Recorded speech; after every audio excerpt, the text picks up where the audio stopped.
Hello viewers and random wrestling fans, my name's Ben. I'm Ryan. And this is the Ringside Review. Now today we're going to be talking about the 31st annual Men's Royal Rumble match. Now I don't know about you Ryan, and I don't know about the fans at home, but in my opinion the Royal Rumble is the greatest match in professional wrestling. Now I'm going to have to agree to disagree with you, Ben. It is a great match in WWE history, but not in professional wrestling history itself. Really? What do you think is the greatest match of all time? Well, to me, the greatest match of all time is the Tower of Doom match back in WCW. It was a brilliant match, well thought out. Great match, I agree. WWE, if you're watching, bring that match back. Anyhow, moving on. Starting entrant number one of the Royal Rumble, and that was Rusev. Now, I liked Rusev when he come into the WWE first as the Bulgarian Brute. I thought he was absolutely brilliant when he was being managed by Lana, who I thought is just drop dead gorgeous. She is good looking. But now he's just gone to being absolutely nothing with Aiden English. I don't get the point, and he's just gone stale for me. But don't forget, every day is Rusev Day. Every day might be Rusev Day, but you can't have every day as Rusev Day. You just can't. The man who joined him in number two was Finn Balor. Now, Finn Balor, what can you say? Brilliant. Brilliant as he may be, character-wise at this present moment as a babyface in WWE, he is stale as hell. You look at the times back when he was Prince Devitt in NJPW. That man, heel or face, was probably one of the greatest talents in that company. Yes, but if it wasn't for Finn Balor, let's go back to a couple Raws ago when he brought back the Balor Club with Carl Anderson and Luke Gallows. Brilliant combination. Perfect. In my opinion, it's just Bullet Club rechecks and people who want to be members of the clique. It's just not working, in my opinion. Okay. Yeah. Anyhow, coming to what they did in that match, Rusev, let's start off with him. Lasted 30 minutes and 28 seconds. He was all over Finn Balor to start. It was great to watch. It was brilliant to watch. He never let go of him at all. Then Finn Balor soon come into it and he started fighting back. It was a great opening to the match. I agree with that. Finn Balor actually lasted the longest of any wrestler in that match. I think it was something like nearly 58 minutes. Anyhow, moving on to entrant number 3, Rhino. What's your opinion on Rhino? Let's see what your opinion is. Rhino. Well, my opinion on Rhino, possibly the greatest talent in ECW, if not one of the greatest, not the greatest, sorry. I think it was a bit of an insult that he only lasted I think it was 2 minutes and 10 seconds, could be more, could be less. But I think he's just being used as Heath Slater's hired personal bodyguard myself. Yeah, I'd have to say the same. Back when he first started in the WWE, or was it ECW back then? It's ECW. Yeah. He was brilliant. It was absolutely brilliant. No one could touch him. The man beast. Exactly, the man beast. He was brilliant, and now he's just gone stale. Currently, for me, the only good thing about Rhino is his finishing move, the Gore. That is a good finishing move. Anyway, number 4. Number 4, Baron Corbin. Baron Corbin, what can you say? Went quiet for a little while. Possibly had an injury. I don't know. But I can't say too much on him because I haven't actually seen him properly compete. Me personally, I think he needs a character revamp because the only two things that are good about Baron Corbin at this present moment are his entrance theme. If you haven't listened to that, definitely do it. It's worth a listen to. And his finishing move. The End of Days is possibly one of the greatest moves on WWE SmackDown at this present moment. Anyway, still on Baron Corbin, let's talk about him in the Royal Rumble match. Now, how long did he exactly last? Baron Corbin lasted, I think it was 1 minute and 6 seconds. Okay, 1 minute and 6 seconds. Didn't really get to do much in that 1 minute and 6 seconds. But after that, he just went on a complete rampage. He went absolutely ballistic. He did. And he just took out everybody. It was good to watch. It was, but then it drawn away from the match. It's like you've got all these bodies laying everywhere, nothing happening in the ring. So you got about 5 or so minutes of that, and it was like, well, what's going to happen now? And then we got number 6. Number 5. Number 5, Heath Slater. Heath Slater. Absolutely. I think he's dying over there. Got absolutely wiped out by Baron Corbin going up the ramp. Now, I personally thought when I was watching it that he was never going to get to step foot into the ring, because I genuinely thought he had seriously injured himself, because it looked like his head had bounced off the ramp. Everyone was just giving him their 2 pence worth. It was great to watch. Whether they were hitting him around the head or just beating him around the bush, it was hilarious. In actual fact, when he came to getting in the ring, he only lasted 33 seconds. Next. Number 6. Let's walk with Elias. Let's not walk with Elias. Why? I can't stand him. He is boring. His songs are boring. All he does is go to every town, belittle them somehow, and then expect the fans to respect him.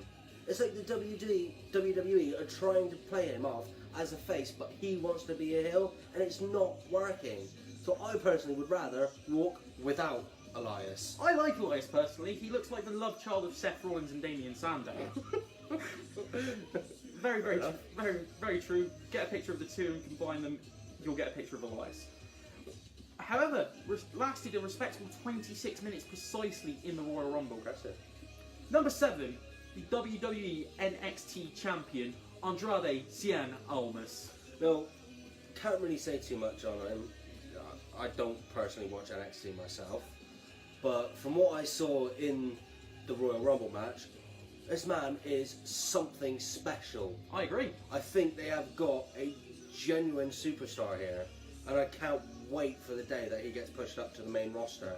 He's brilliant. For me, the saddening moment was when Randy Orton just knocked him out of the Royal Rumble, and he was the 18th man knocked out of the Royal Rumble. Mm.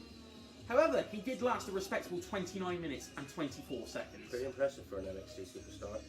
However, I will say, I'm not quite impressed with NXT because I feel they could have had more people in that match. I agree. To pull them up. They could have had Aleister Black, Eric Young, Killian Dane, Alexander Wolf, Wolf, possibly the other 2 members of the Undisputed Era, Bobby Fish and Kyle O'Reilly. Yeah, you could have had the Authors of Pain, Akam and Razor. You've got a selection of superstars there that are up and coming that could have used the Royal Rumble to say, look, here I am, this is what I can do, give me a chance. Anyway, moving on. Number 8, the new face of fear, Bray Wyatt. What can you say about Bray Wyatt? His character is amazing, his work with the Woken Matt Hardy is amazing. These two just gel together. I think future tag team champions whilst Jeff Hardy's off injured. Yeah, I could agree. But I will say, I love his entrance music. Mark Crozer on the rails, if I'm not wrong. Yeah, I believe it is. When those fireflies come, and you know that's happening, it's just brilliant. It means business. Yeah, it's brilliant. I'm going to go back to his match against Randy Orton back at WrestleMania, when he was playing the mime tricks with the ring. I thought that was pure brilliance. Creative-wise, I personally didn't like it, but Bray Wyatt's character I've seen go through an absolute metamorphosis over the years. I remember back when he was in NXT, the original format of NXT back when it was almost like a reality TV show, if anyone can remember that. Mm-hmm. Back when he was Husky Harris, he just, to me, looked like he had nothing for him. Then went back to NXT back when it was the developmental territory. I think it was FCW back then, actually. I think so. Anyhow, the Wyatt family were created back when it was Luke Harper, Eric Rowan and Bray Wyatt as the leader. Whatever happened, he went on from being this absolute jobber, in my opinion, to possibly one of the greatest talents in WWE at this present moment. Yeah. I'm going to say his finishing move, Sister Abigail. Beautiful. It's beautiful. Now, they did bring out a little thing where they were going to reveal who Sister Abigail was, what her storyline is. I would like to see that happen. I would like to know who Sister Abigail is. It's Bray and Drag. And what her storyline is. Why is she connected to Bray? What is the reason she's connected to Bray? Let us know what you guys think. Definitely. Anyhow, moving on. Number 9, Big E. I'm going to let you start on this one. Everyone knows I absolutely hate the New Day. I just do not understand what the whole fascination is about it. All this unicorns, pancakes, and bootios crap. I'm not being funny. They're just constantly corpsing as well, and it's just I don't like it. It's a whole load of rubbish. I, however, like the Bootios thing. Really? Yeah, it's just brilliant. Bootios, they make sure you ain't booty. I love it. Yeah, but Brother Nero's make sure you ain't deleted. Alright, that's okay. But, however, that's the only thing I like about him. I don't like him. Back when Big E started, That's Big E Langston. he was okay. Alright, he was overshadowed by Dolph Ziggler. And managed by AJ Lee, if I And managed by AJ Lee. He was brilliant. But now they've brought him in with Xavier Woods and Kofi Kingston and brought in the New Day. I don't like They it. just made them camp as hell. They have. I Three agree. big grown men, and move on. Yeah. Number 10. Now this entrance, I should say, was supposed to be the perfect 10 Ty Dillinger. Apt and appropriate because it is entrant number 10. Mm-hmm.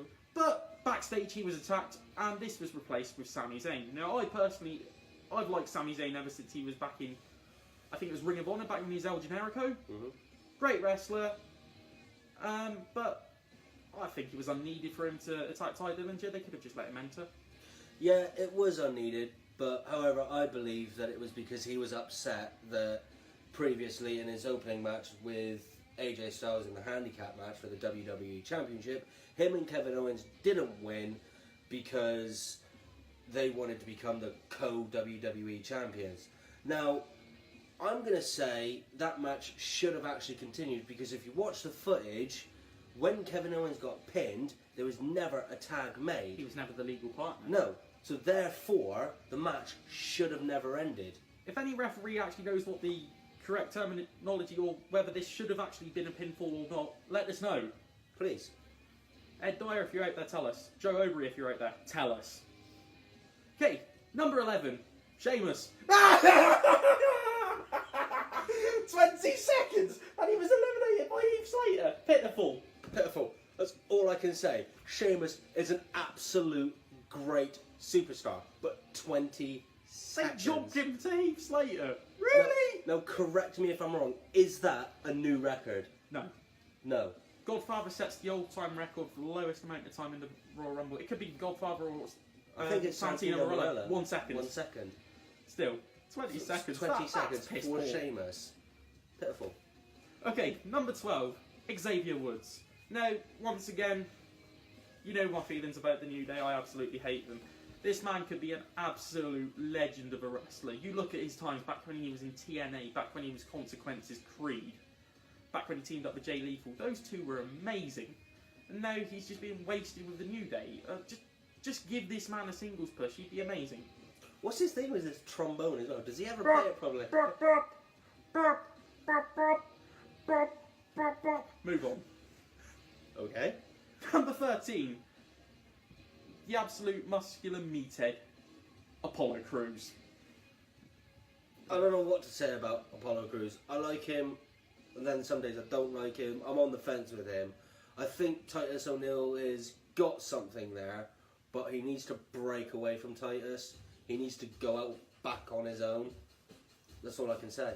Me personally, I can't stand Apollo Crews. I just do not think he deserved that push up into the main roster when he did. I think there's plenty of other guys that are currently in NXT who would quite easily, and I think should actually take his place. Look, Drew McIntyre, Andrade Almas, the list goes on and on. Anyhow, moving on to number 14, the winner of this year's Royal Rumble, Shinsuke Nakamura. Brilliant. The man's an artist. Every time he steps into the ring, it's something special. He always puts on 5-star matches, in my opinion. Who did I say was going to win the Royal Rumble before it even started? You did say Shinsuke Nakamura. I can't fault him. He's brilliant.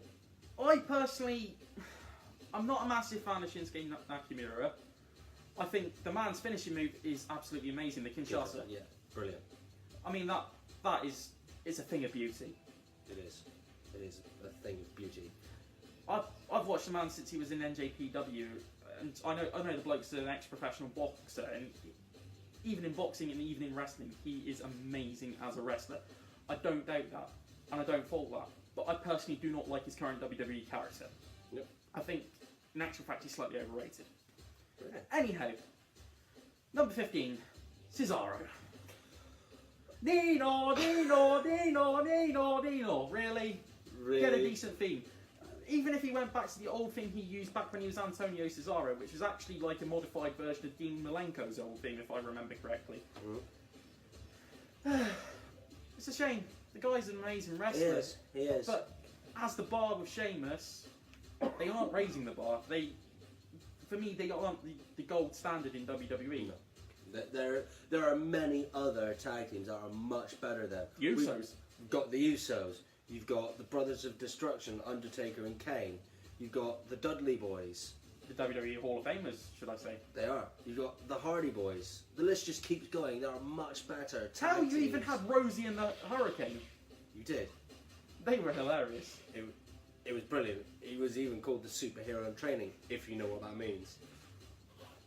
Next. Anyone under the age of 15 won't know what that means. Yeah, we won't go into that. No. Number 16, Kofi Kingston. Alright, back when he first started, he was absolutely brilliant. The Jamaican Sensation won. He is. The Trouble in Paradise, what a finishing move. He never, ever ceases to amaze me in the Royal Rumble. I do like his little skits every year that he's doing, where he just finds a new way to avoid being eliminated. But how long can they go on with it then? Exactly. They did that with, I think it was Naomi in this year's Women's Royal did, Rumble, and but that will be covered later. It will. But, however, this year, if you haven't watched it, he managed to stay in by standing on a plate of pancakes. Really, WWE? Is that really the best you can do? Well, actually, I'm actually wrong. I'm going to correct myself. First, he was caught by Xavier Woods, who put his foot on his chest. Then Big E somehow come in and slid the pancakes under his foot to keep him in. It just didn't work for me. It didn't. It was boring.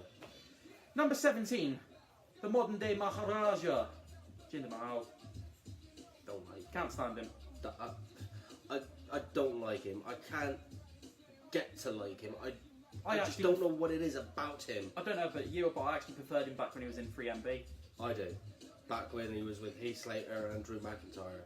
If you can remember before that, I actually preferred him when he was associated with the Great Khali. Yes. He was brilliant back then. Now he's just a muscular meathead. Bit of a juicer if you ask me, but Yeah. that's yet to be confirmed. Yeah. I don't like him. Okay, number 18, burn it down! Seth Rollins. Is that necessary? Yes, it was necessary. The Architect. The master of the curb stomp. He's okay. He's okay. The man is possibly one of the greatest talents on WWE Raw. No. Really? No. There's probably more amazing talents on WWE Raw than Seth Rollins. For example, The Miz. 8-time Intercontinental Champion. I'll give you that. Anyone else? You've got Woken Matt Hardy. I I love it. Delete. Anyway, but for him to be in the Royal Rumble, I didn't understand it when he had a tag team title match coming up with Jason Jordan against Sheamus and Cesaro. Especially with the amount of time he actually lasted in the Royal Rumble, which was 22 minutes and 1 second. Yeah. So come his next match, he would have been already out of gas, so he wouldn't have been at 100%, whereas Jason Jordan would have. But they eventually lost their titles thanks to Jason Jordan thinking that he had a concussion when he stepped in the ring and was dazed and confused, where the ref should have called the match but didn't. Jason Jordan, the man who's as stale as his loaf of 4-month-old bread. He is. Anyway, next. Number 19, the Woken one, Matt Hardy. What can you say? He come back at last year's WrestleMania. We haven't seen him in WWE for ages. I think it's 8 years. I have to admit, a lot of fans don't like it, but I love his Woken character. It's brilliant. I know it's a continuum from back when he was in TNA or Impact, whatever they decided to be called this week. But I love the Woken gimmick. I love the fact that it's just so odd and it's his own creation. It is. It's brilliant. The man's genius. There goes the tanker. Well then, sorry about that. But his delete chant is almost becoming iconic. It gets the fans As was involved. the old obsolete chant. Yeah, it gets the fans involved. When his music hits, you automatically hear him shouting, delete. Brilliant. Okay, entrant number 20, get your shovels out, it's John Cena. He's going stale. The man went stale years and years and years ago. What more can they do with He it? needs a heel turn, and I know the whole internet wrestling community is saying this, but it's true, the man needs to turn heel. Because at this present moment, the whole C Nation thing and the whole, you can't see me, it's just stale. Yeah. Well, however, He needs a new finisher as well. he does. But however, Nikki Bella, come on. I can't stand her. The man's a lucky man. I've I've got to say that. The man is a lucky man. Anyhow, moving on to number 21. Stand back. There's a hurricane coming through. Surprise of the night. I was left speechless when this guy entered the Royal Rumble. One of my idols. What up with that? Exactly. Man's brilliant. I found it kind of saddening when John Cena decided to bury the man in 45 seconds. I did find that a bit sad. Anyhow, number 22. Rusev's bitch, Aiden English. Boring. Need I say any more? Move on. Yeah. Number 23. Adam Cole, baby. Can't say much on Adam Cole. I haven't seen much of him. I briefly watched him in NXT and I briefly watched him in ROH, and the man's an absolute talent. Just possibly one of the greatest talents in professional wrestling at the moment. I'd say he's better than Kenny Omega, and well, everyone knows my opinion on Kenny Omega. The man is just overrated. Anyhow, he did last a good amount of time at 7 minutes. I know it's a less amount of time than Sami Zayn lasted, but for NXT talent, does it matter? However, that is quite impressive because he did have a match the night before at an NXT TakeOver. Especially with the fact he was taped up as well. He was. So he did last quite a while with a taped up, what was it, his ribs? Yeah, something like that. So that is quite impressive actually. I will give him that. I'll give the man some credit. That's quite very impressive. Okay, number 24, the Viper, the Apex Predator, the former Legend Killer, Randy Orton. What can you say? Last year's winner. Last year's winner. Iconic professional wrestling His finishing whole move. character is amazing. He's pure brilliance. And the finishing move, the RKO, so simple yet so beautiful and so effective. It is. Shame he didn't win actually. Yeah, I agree with that. I did hear rumours that he was actually one of the favourites to win the match between him and Shinsuke Nakamura and Roman Reigns. I know I picked him to win. He was my favourite to win. Really? Yeah, I like him. I am a major fan of Randy Orton. I always have been. Fair enough. I used to like him back when he was the Legend Killer, and even when he debuted, I saw something special in him. And that was back when I was 6 years old when he debuted, but I knew there was something special. Anyhow, number 25, Titus O'Neil. Really? Boring. Just really. Move on. Boring. 26, the awesome one, The Miz. The 8-time WWE Intercontinental Champion. What can you say? Well, he only lasted 5 minutes and 20 seconds, that's what I can say. Still, he's brilliant. Yeah, I Yes. see that. He's also juggling an acting career. He's also juggling the fact he's a future father. He is becoming a father with his wife Maurice. Man's brilliant. Yeah. Can't fault him. Especially when you look at when he started in WWE, when he was the host of the WWE Diva Search back in 2004 or 2006. Mhm. Correct me what year that is. But he has had such a good career, and he's only getting better with age. He is. Okay. Yeah, next one. Number 27, another shock entrant, the master of the 619, Rey Mysterio. Wow. My jaw dropped when I saw Rey Mysterio's entrance, Titantron, and his entrance theme play.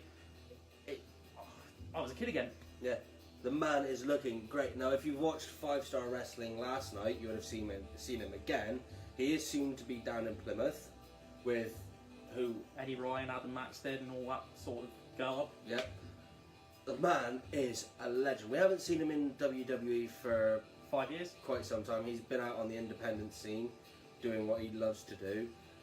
And the man actually looks thinner and a lot better than when he was last in WWE. I think he's lost about 6 or 7 stone. Yeah. Actually, he was never that weight, sorry. About 10, 20 pounds, I should say. Yeah. My jaw just dropped. Yeah. I couldn't believe it that he come back. Anyway. Number 28. As Michael Cole likes to refer to him, here comes the big dog, Roman Reigns. Okay. Ugh. I'll give him some credit.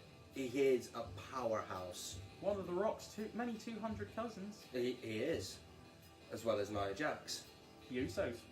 Yes, and the Usos. Rikishi. Yes. The Rock. Yes. His signature move, I'm going to call it his signature move, it may be his finisher, the Superman punch. Okay, it's okay. It's a crap version of a move that's used in UFC, mate. It is. Then you've got the spear, the most generic move in all of wrestling. You look at how many people have used that, either as a finisher or as just a normal bog standard move. You've got the likes of Big Show, Batista, Edge, Goldberg. I think Christian even used it a set amount of times, if I'm not wrong. Rhino, Yep. even though it's called the Gore, it's still a spear. Yep. Bobby Roode used it from time to time. It's so generic, and his version isn't even that effective. It doesn't look good. It just looks like a running hug. Okay, a running hug. I like it. Number 29, the bizarre one. Remember the name. Goldust. What can you say about Goldust? He's been around for ages. And the man can move for someone of that age. The man can move better than most of the guys on the current roster. He can. He's a son of the late great Dusty Rhodes. And in my opinion, the man should have been a WWE champion a long, long time ago. He should have. Now his brother Cody is off in ROH doing his own thing. And then JPW as well. Yes. As leader of the Bullet Club. He is. He's off doing his own thing, but now it's Goldust has come into his own light, not being overshadowed by anyone. He's brilliant. It's almost as if he's brought the character that he had back in the 1990s back again, and it's amazing. It is. It's pure brilliance. Goldust for me has always been brilliant, and he's a surefire future Hall of Famer.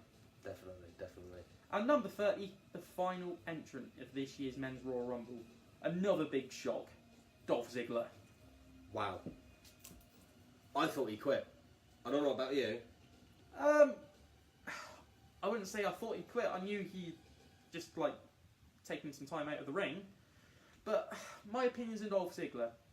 Again, another wasted talent from WWE. I think currently at the moment they're trying to rip him off of the Heartbreak Kid Shawn Michaels. I mean, you look at him, he's modelled his hair off of him. That super kick he did on Jerry the King Lawler all those SmackDowns ago. Shawn Michael-esque again. Yeah. And another one is he's used the super kick or even the tuning up of the Sweet Chin music as his finishing move. That is a rip-off. I know imitation is supposed to be the sincerest form of flattery, but honestly, don't emulate someone when you're definitely nowhere near as good as them. Definitely. I have to agree. That's all I have to say on it. But what do you think? Let us know. That's what we think. We want to know what you think. So, what are your opinions on the Royal Rumble? Was it one of the best of the 31? Was it one of the worst? I personally would rate the match 6.5 out of 10. It wasn't good, it wasn't great, but it wasn't bad either. I personally think there could have been a lot more older wrestlers. I think definitely Hacksaw Jim Duggan could have returned. Obviously, I know the man, I don't think he's well, but still, one of the greatest wrestlers of all time. He was the inaugural Royal Rumble winner back when there's only 20 men in it. Who else do you think should have returned? Who else do you think shouldn't have been in the Royal Rumble? Let us know. Please, let us know. Once again, thanks very much for watching. This has been the Ringside Review. Don't get SmackDown.